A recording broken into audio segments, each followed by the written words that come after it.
I stood in front of 300 people, wearing a gown that cost more than my entire year's salary as a maid, and watched my boyfriend, no, my fiancé, grab the microphone like it was a weapon. "You want to know why I'm here?" Kanzi Wu's voice cut through the ballroom like ice. His tattooed hand gripped mine tighter. "You want to know why I brought her here?" He gestured at me, and I felt every eye in the room burn into my plus-size body. Because every single person in this room thought she was invisible, and I'm about to show you just how blind you've been. Please hit the subscribe button and let's dive into the story properly, but I'm getting ahead of myself. Let me take you back to where this actually started. 3 months ago, when I was just Aaliyah Foster, 23 years old, scrubbing toilets in a penthouse I'd never be able to afford. I lost my scholarship 6 months before graduation. MIT doesn't care that your mum got cancer. They don't care that you spent your tuition money on her treatment, 1 missed payment, and you're out. So there I was, one of the smartest students in my computational mathematics program, wearing a grey maid uniform and cleaning the home of Kanzi Wu, the 27-year-old CEO who'd built a tech empire before most people finished college. The penthouse was ridiculous. Floor-to-ceiling windows overlooking Seattle, minimalist furniture that probably cost more than a car, and everything in shades of white and grey. Cold, just like him. I'd been working there for 2 weeks, and he'd never once looked at me. Not really. I was part of the furniture. Another grey thing in his grey world. I was in his office that Tuesday morning, dusting the bookshelves, when I heard the clicking of heels. Expensive heels. I turned and saw Chloe Park, Kanzi's business partner, tall, thin, perfect. She looked at me the way you'd look at a stain on an expensive carpet. "You're the new maid?" Her voice dripped with something that wasn't quite a question. "Yes, Mom. Aaliyah." Aaliyah. She said my name tasted bad. "That couch needs to be moved. I want it against the other wall." I looked at the leather couch. It was massive, easily a few £100. I can try, but I might need help. "Are you telling me you can't do your job?" Chloe's perfectly shaped eyebrows arched. "Because there are 1,000 girls who'd kill for this position." My stomach twisted, but I nodded. I needed this job. Mum's treatment wasn't getting cheaper. I walked to the couch and started pushing. It barely moved. Chloe watched with her arms crossed, a small smile playing on her red lips. "Come on, Aaliyah, put your back into it. Or is that too much weight to move?" She laughed. "Though I suppose you'd know all about weight, wouldn't you?" My face burned. I pushed harder, my arms shaking. "Pathetic," Chloe muttered. Then louder, "Kanzi, darling, your maid is struggling with basic tasks." I looked up. Kanzi Wu stood in the doorway of his office. He was tall, lean, with black hair that fell just slightly too long over his eyes. But what everyone noticed first were the tattoos. A compass on the left side of his neck, the needle pointing forward, a thick black band around his right wrist. They said he got them after his parents died in a car crash when he was 19. They said he'd been warm once, before that. Now, he was known as the Ice King of Seattle's tech scene. His dark eyes flicked from Chloe to me to the couch. No expression, nothing. "Handle it," he said flatly, then walked back into his office and closed the door. Chloe's smile widened. "You heard him.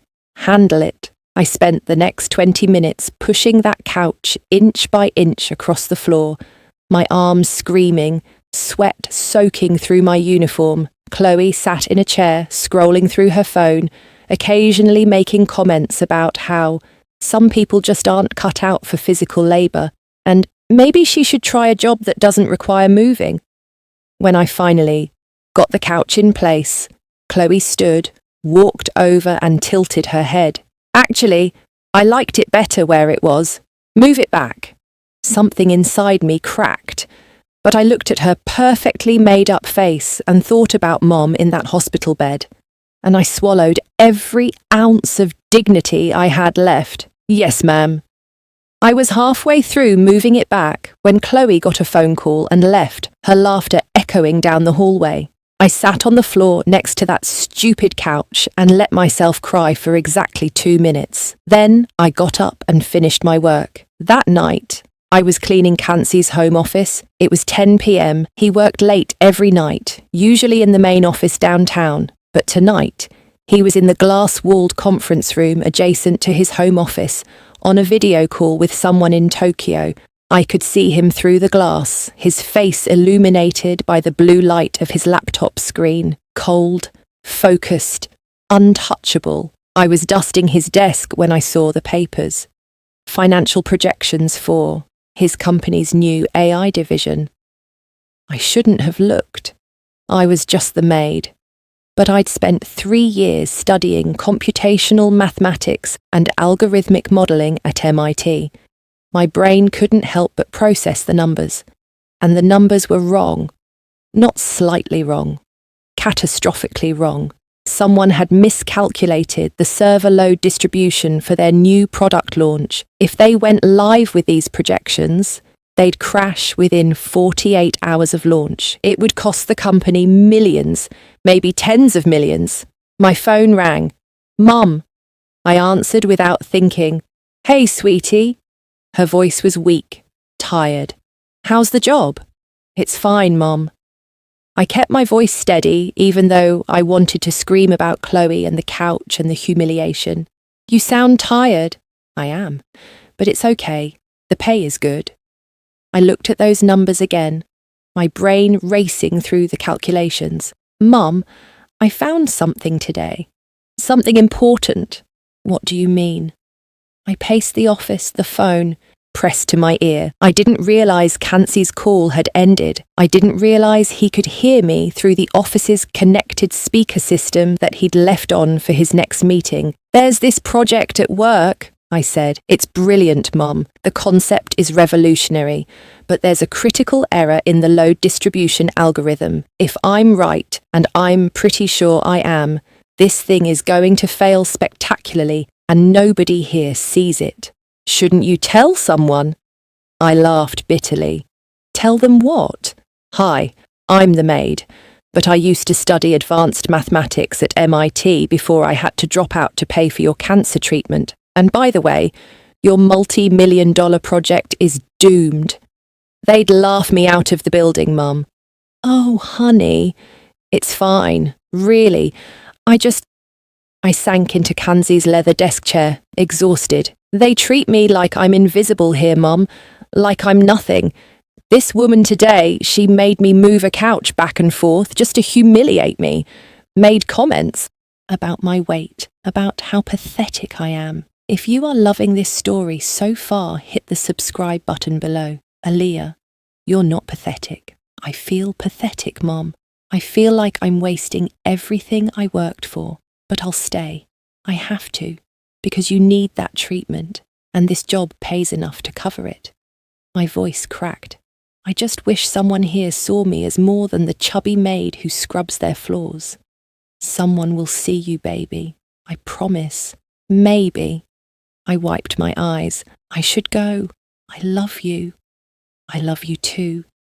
I ended the call and sat there in the darkness of that office, surrounded by papers that proved I was smart enough to save this company, but too invisible for anyone to listen.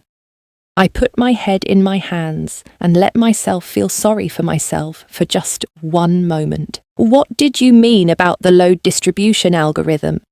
I screamed and jumped out of the chair. Cancey Wu stood in the doorway, his dark eyes fixed on me with an intensity that made my heart stop. I'm sorry. I'm so sorry, Mr. Wu. I shouldn't have been sitting in your chair. I shouldn't have looked at your papers. Answer the question. His voice was still cold, but something had shifted. What did you mean? My mouth went dry. I don't understand. You said the project would fail. You mentioned a critical error.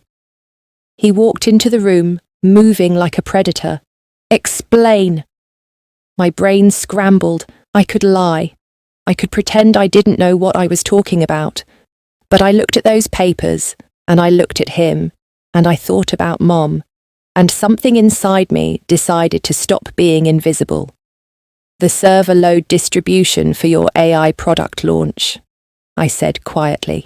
The calculations assume a linear increase in user adoption, but your marketing team is planning a viral launch strategy. If you get the user spike they're projecting and based on your previous launches, your servers won't scale fast enough. The algorithm is designed for gradual growth, not exponential. You'll crash within 2 days, maybe sooner. Kanzi stared at me, just stared. The silence stretched so long I wanted to run. How do you know this? He finally asked. I studied computational mathematics at MIT, 3 years. I was 6 months from graduating when... I swallowed hard. When I had to leave. Why did you leave? Does it matter? My voice came out sharper than I intended. I'm just the maid, Mr. Wu. I clean your toilets. I'm sorry I overstepped. It won't happen again. I moved toward the door, but his voice stopped me. My senior engineers designed that algorithm. They have PhDs from Stanford, Carnegie Mellon, Berkeley. He wasn't angry. He sounded genuinely curious. You're telling me they all missed this? I'm telling you that sometimes the smartest people miss the obvious because they're too close to the problem. I turned back to face him. Your engineers built something beautiful. The architecture is elegant. But they fell in love with the theory and forgot to stress test the reality. It happens. Show me. What? Show me where the error is. He gestured to the papers on his desk. Prove it.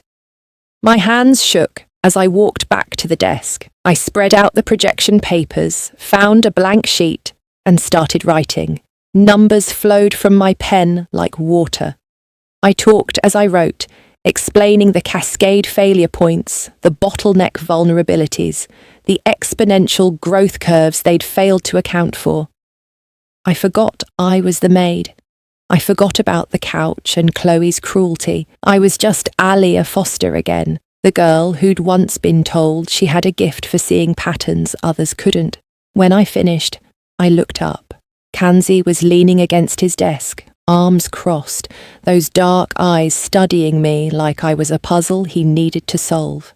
If you're right, he said slowly, you just saved this company somewhere between $20 and $40 million. I'm right. The corner of his mouth twitched, almost a smile. Confident.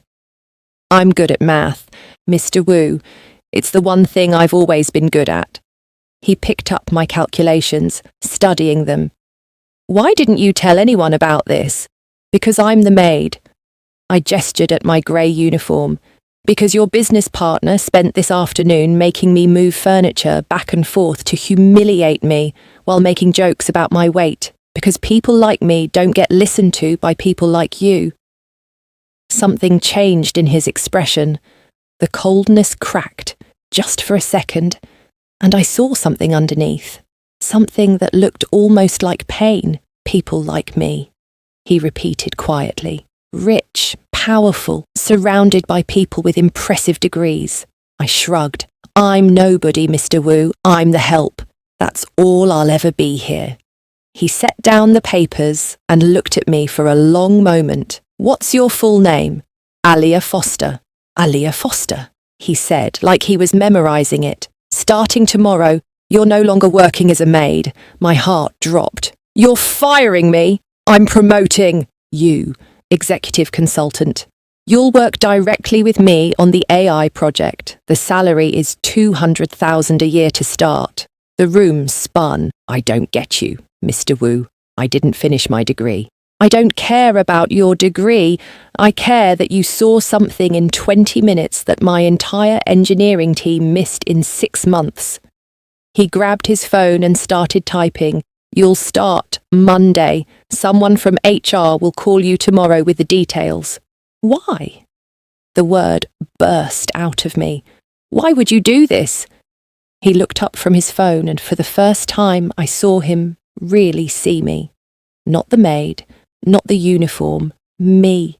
Because I heard what you said to your mother, he said quietly, about feeling invisible, about being treated like nothing.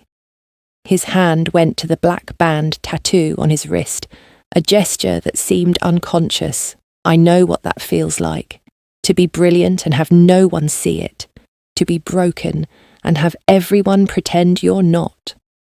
Mr. Wu, Kansi, he interrupted. If we're going to work together, call me Kansi.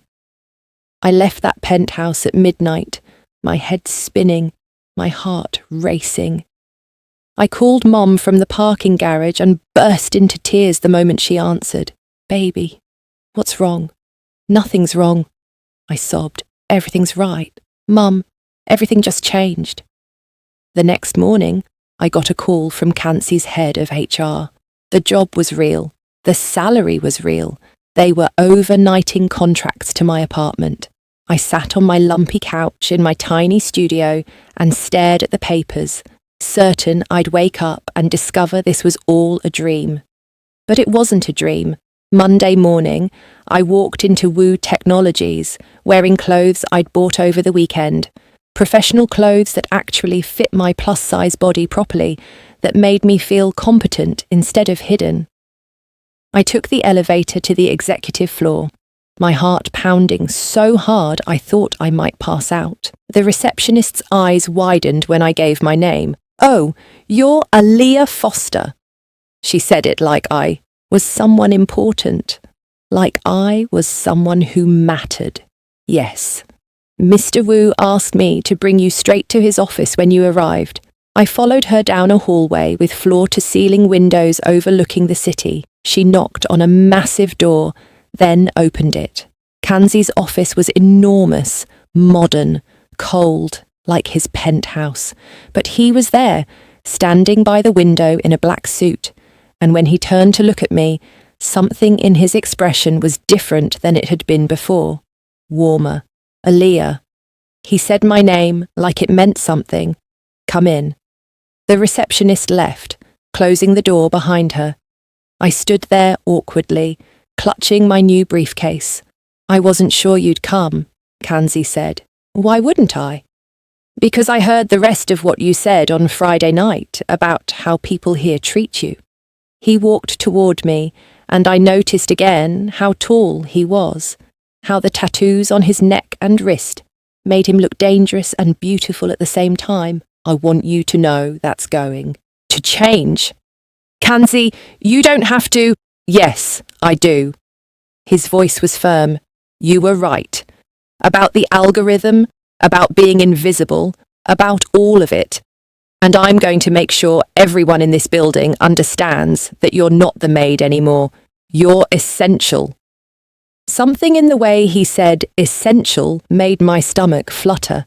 I've called a meeting with the senior engineering team, he continued. 10 a.m. You're going to present your findings about the server load issue. Panic flared. I can't stand up in front of your engineers. Yes, you can. He moved closer, close enough that I could smell his cologne, something expensive and subtle. Aaliyah, you're one of the smartest people I've ever met, and I've met a lot of smart people. You don't know me. I know you spent Friday night crying about feeling invisible, and then you stood in my office and explained a complex algorithmic failure with more clarity than anyone on my team has shown in months. I know you left MIT to take care of your mother.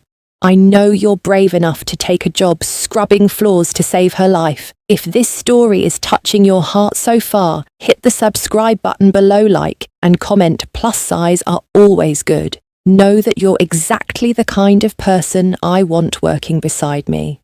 The meeting at 10 was brutal. I stood at the head of a conference table, surrounded by 8 senior engineers, all of them staring at me like I was an alien who'd wandered into their territory. Kansi sat at the far end, his expression unreadable. So, let me get this straight, said Anthony James Chouksi, the lead architect. He had a PhD from Stanford and an ego the size of the building. You're telling us that our algorithm, which we've spent 6 months developing, is fundamentally flawed. Not fundamentally flawed, I said, keeping my voice steady even though my hands were shaking. The architecture is brilliant, but the scaling assumptions don't account for viral growth patterns. Look at the data from your last 3 product launches. I pulled up the presentation I'd spent all weekend preparing. Charts, graphs, mathematical models. I walked them through it step by step, showing them exactly where the bottleneck would occur, exactly when the system would fail. By the time I finished, the room was silent. "She's right," said Jennifer Matthew, one of the junior engineers. She looked almost relieved. "Oh my God, she's completely right. I flagged some of these concerns a month ago, but I thought I was missing something." Anthony's face had gone red. "Even if she's right, we don't have time to rebuild." "We don't need to rebuild," I interrupted. "We need to implement a dynamic load balancing system with predictive scaling. I've already drafted the modifications. With your team, we could have this fixed in 3 weeks. 4 at the most." Kansi leaned forward. "Anthony, what's your professional opinion?" Anthony looked at me, then at the data, then back at Kansi. I could see him, calculating, weighing his pride against the truth. "She's right," he finally said. "And if we'd launched with the current system, we'd have been looking at a catastrophic failure." He turned to me, and I saw something shift in his eyes. "Respect. I apologize, Ms. Foster. This is exceptional work." After the meeting, Kansi caught up with me in the hallway. "You were brilliant there." I was terrified. "You didn't show it." He smiled, and it transformed his entire face. The Ice King melted just for a moment, and I saw the man underneath. "Have lunch with me? Is that an order?" "It's an invitation." His dark eyes held mine. "I'd like to get to know the woman who just saved my company." We went to a small Italian place 3 blocks from the office. Nothing fancy, which surprised me. I'd expected him to take me somewhere expensive and pretentious. "I hate those places," he said when I mentioned it. "All show, no substance. My parents used to take me to places like this, before the accident." His hand went to his wrist tattoo again. "You know about that." "Everyone knows about that, Kansi. The orphaned CEO who built an empire. It's like a tech industry legend. Legends leave out the hard parts." He looked out the window. "They leave out the part where you're 19 years old and suddenly alone in the world, where you stop feeling anything because feeling hurts too much, where you build walls so high that nobody can reach you anymore." My heart ached for him. Is that what tattoos are? Walls? Reminders. He touched the compass on his neck. "This one is to remember that I was lost once, and this one," he held up his wrist, showing the thick black band. "This one is to remember that some bonds can't be broken even by death. Your parents. My parents." He looked at me then, and something passed between us. Understanding, recognition, 2 broken people seeing each other clearly. "What about you, Aaliyah? What are your walls?" I thought about the question. I think my wall is believing I don't deserve good things, that I'm not worthy of being seen. Why? Because the world teaches you that if you look like me. I gestured at my body. Society tells you to be invisible, to take up less space, to apologize for existing. Kansi's jaw tightened. The world is wrong. Something in the way he said it made my breath catch. Over the next 2 weeks, we worked together every day. I'd arrive at the office at 7 a.m. and he'd already be there. 2 coffees on his desk, 1 black for him, 1 with cream and sugar for me. He'd remembered without asking. We'd work through problems together, our minds moving in sync in a way that felt almost magical. He listened when I talked, like my words mattered, and slowly things began to shift between us. It started small. His hand brushed mine when he handed me papers. Him standing just a little too close when we reviewed code together. The way his eyes would linger on me during meetings, like he was memorizing every detail. Then, one night, when we were working late, I made a joke about something, and he laughed, actually laughed, his whole face lighting up, and I realized I'd never heard him laugh before. "What?" he asked, seeing my expression. "I've never seen you like this. Happy." "I haven't been happy in a long time, Aaliyah." He set down the papers he'd been holding. "Not until you walked into my life." My heart was hammered. "Kansi, I know this is complicated. I know I'm your boss. I know this could be a disaster." He moved closer. "But I can't stop thinking about you. I can't stop wanting to know everything about you. What makes you laugh? What makes you angry? What you dream about when you let yourself dream?"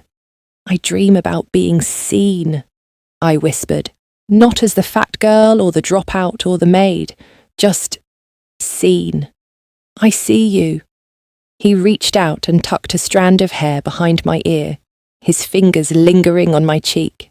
"I see how brilliant you are, how kind, how brave. I see the way you light up when you solve a problem. I see the way you bite your lip when you're thinking. I see you, Aaliyah Foster, all of you." "I'm scared," I admitted. "Of what?" "Of this being temporary, of waking up and realizing I imagined it, of you realizing I'm not worth the trouble." His expression turned fierce. "You are worth everything."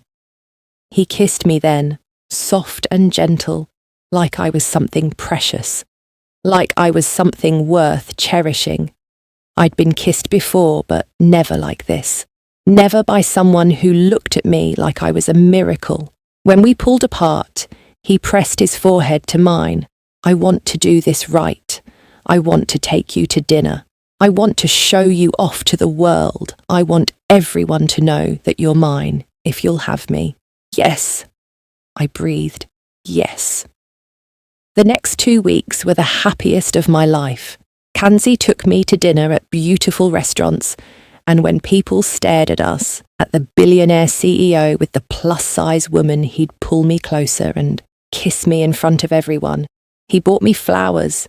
He sent me texts in the middle of the day just to tell me he was thinking about me. But it was the private moments I treasured most. The way he'd hold me on his couch and trace patterns on my skin. The way he'd tell me I was beautiful until I almost believed it. The way he'd look at me like I was the only person in the world who mattered. "I need to tell you something," he said one night. We were in his penthouse, the city lights spreading out below us. "After my parents died, I thought I'd never let anyone close again. I thought the safest thing was to feel nothing." "What changed?" "I heard you crying in my office about being invisible, and something inside me broke. Because I knew that feeling. I'd been invisible too, in a different way, hidden behind money and success and these." He touched his tattoos, "And then you walked into my life and saw through all of it. You saw me." "I love you," I said. The words fell out before I could stop them. Kanzi's eyes went wide. Then he smiled, that rare, beautiful smile that transformed his face. "I love you too. God, Aaliyah, I love you so much it terrifies me." He kissed me then, deep and passionate, and I felt like I was finally home. But happiness never lasts forever. It started with an email. Someone had sent a photo to a gossip blog of me in my old maid uniform, scrubbing floors in Kanzi's penthouse. The headline read, "From maid to mistress, the scandalous truth about Kanzi Wu's new girlfriend." I saw it during a meeting. My phone buzzed, and there it was. My face, my body, my humiliation spread across the internet for everyone to see. Kanzi found me in the bathroom 20 minutes later. I was sitting on the floor, hugging my knees, trying not to hyperventilate. "Aaliyah." He knelt beside me. "I saw the article. Everyone's seen it. Everyone knows I was your maid. Everyone's laughing at me. At us. Let them laugh. You don't understand. I looked up at him through tears. They're saying I slept my way into this job. They're saying I'm using you. They're tearing me apart because I'm not thin enough, not pretty enough, not good enough to be with someone like you. None of that is true. It doesn't matter if it's true. It matters that everyone believes it. I stood up, my whole body shaking. Your board of directors is going to see this. Your investors, your clients, and they're going to wonder why the great Kansi Wu is slumming it with the fat maid. Stop! His voice cracked like a whip. Stop saying those things about yourself. Why? It's what everyone else is saying. He grabbed my shoulders, forcing me to look at him. I don't care what anyone else says. I care about you. Only you.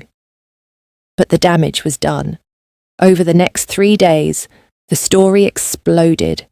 More photos surfaced, articles dissecting my weight, my background, my suspicious rise through the company. People I'd never met were giving interviews about how I was clearly a gold digger, how I'd manipulated Kansi, how I was an embarrassment. Then came the board meeting. Kansi told me about it that night. He came to my apartment. He'd never been there before, had never seen how small and shabby it was compared to his world, and I knew from his face that something was wrong. They want me to break up with you, he said without preamble. My stomach dropped. What? The board. They said the scandal is affecting investor confidence. They said our stock price has dropped 2% since the story broke. They said I'm making the company look unprofessional. He ran his hand through his hair, and I'd never seen him look so tired. They gave me an ultimatum: end the relationship, or they'll call for a vote of no confidence. Then end it. The words tasted like poison, but I forced them out. Kansi, I can't let you lose everything because of me. You think I care about the board? About the stock price? He moved closer, his eyes blazing. Aaliyah, I would burn this entire company to the ground before I gave you up. Don't say that. You built this company from nothing. It's your legacy. It's everything your parents would have wanted for you. My parents would have wanted me to be happy, he said quietly. And you make me happy. For the first time in 8 years, I feel like I'm alive again. I wanted to believe him. I wanted to be selfish and let him sacrifice everything for me. But I couldn't. I need some time, I whispered. I need to think. He left, and I spent the next 2 days in agony. I didn't go to work. I didn't answer his calls. I just sat in my apartment and tried to figure out how to let go of the only man who'd ever made me feel like I mattered. On the 3rd day, my phone rang. Unknown number. Ms. Foster, a woman's voice, smooth and professional. This is Diane Chen from the Wu Technologies Board of Directors. I'd like to meet with you. My blood ran cold. Why? I think we both know why. Tomorrow, 1 p.m, the address. Is texting to your phone now? She hung up. I should have told Kansi. I should have asked him to come with me. But some stubborn, self-destructive part of me needed to face this alone. The restaurant was expensive, obscenely expensive. Diane Chen was already there when I arrived, sitting at a corner table, looking like money incarnate in a designer suit. Ms. Foster, please sit. She gestured to the chair across from her. I sat, my palms sweating. I'll go straight to the point, Diane said. You're a problem. A PR disaster. Every day you're with Kansi Wu, you cost this company money and reputation. I never asked for any of this. Perhaps not. But here we are. She slid an envelope across the table. Inside is a check for $5 million. Take it, sign the NDA, and disappear from Kansi's life. Use it to finish your degree, take care of your mother, start over somewhere far from Seattle. I stared at the envelope like it was a snake. $5 million, more money than I'd ever dreamed of. Enough to save Mom, to finish school, to build a real life. All I had to do was give up the man I loved. And if I don't take it, my voice shook. Diane's smile was cold. Then, we'll make your life very difficult. We'll ensure you never work in tech again. We'll audit every penny you've earned from this company. We'll make sure everyone knows you as the gold digger who tried to trap a billionaire. She leaned forward. But more importantly, we'll destroy Kanzi. We'll vote him out. Strip him of everything he's built. Is that what you want? To watch him lose his company because he was foolish enough to fall for the maid? Tears burned my eyes. You're a monster. I'm a realist. Kanzi Wu is a brilliant CEO, but he's thinking with his heart instead of his head. Someone needs to protect him from himself. She pushed the envelope closer. $5 million, Ms. Foster. Financial security for you and your mother. All you have to do is walk away. I picked up the envelope. Diane's smile widened. Then I tore it in half. You can take your money and your threats and go to hell, I said. I'm not leaving him. Diane's expression turned to ice. Then you've made a very foolish choice. I left that restaurant shaking with rage and terror. I went straight to Kanzi's office. His assistant tried to stop me, but I pushed past her and burst through his door. He looked up from his computer, his eyes widening. Aaliyah, your board just offered me $5 million to leave you. The words tumbled out. They threatened to destroy both of us if I didn't take it. They called me a gold digger and a problem and a PR disaster. Kanzi stood slowly, his face going dangerously calm. What did you say? I told them to go to hell.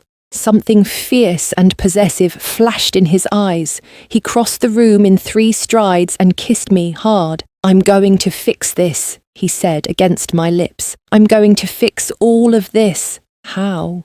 Kanzi. They're going to vote you out. They're going to take everything from you. Let them try. He pulled out his phone and made a call. Andrew, I need you to set up a press conference. Tomorrow, noon, the Grand Ballroom downtown. I want every major media outlet there. He listened for a moment. I don't care if it's short notice. Make it happen. He hung up and looked at me.